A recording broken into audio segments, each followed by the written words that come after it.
Olá, amigos! Estamos no capítulo 16. Este capítulo começa por falar nos sinais dos tempos. Os homens olham para o céu e adivinham que virá mau tempo ou bom tempo pelos sinais.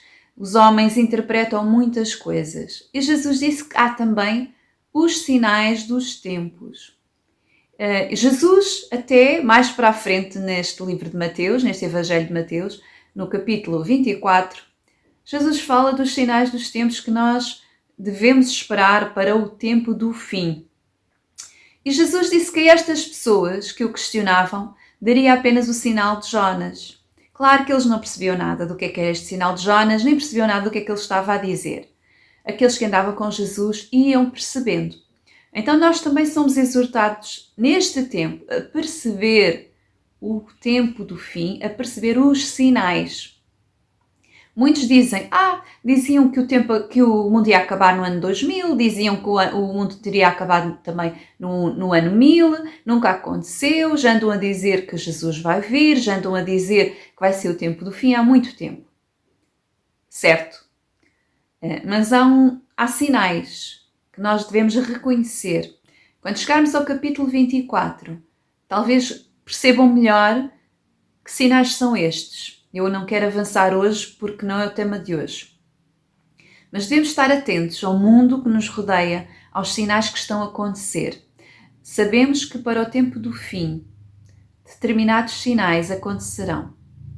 E aqui Jesus fala do sinal de Jonas, que era o que seria dado àquela geração do tempo que ele veio, que ele encarnou. Este sinal de Jonas não foi nada mais, nada menos que a sua morte e ressurreição.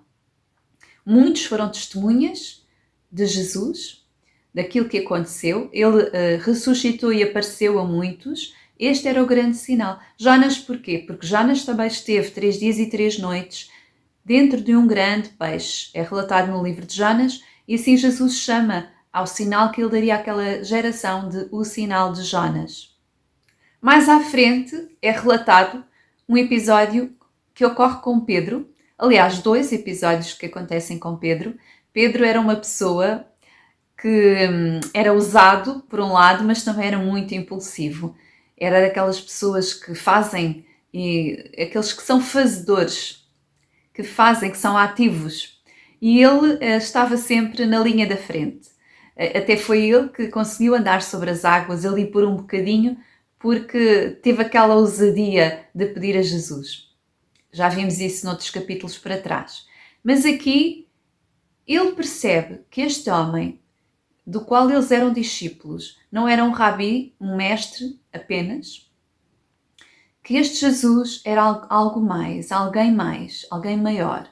Ele discerniu que este Jesus, este Yeshua que eles seguiam, era aquele que era o Messias prometido, o Messias que eles esperavam. E ele diz-lhe: tu és o Cristo, o Filho do Deus vivo. E Jesus responde-lhe que não tinha sido carne e sangue, não era uma revelação da sua própria cabeça, mas era uma revelação de Deus. Este Pedro conseguiu discernir, conseguiu ouvir o que o Espírito de Deus lhe revelou. Mas, curiosamente, o mesmo Pedro, aqui neste capítulo, tem outra situação em que o próprio Jesus lhe diz: para trás de mim, Satanás. Ou seja, o mesmo Pedro, que foi influenciado pelo Espírito de Deus, também veio a ser influenciado pelo diabo.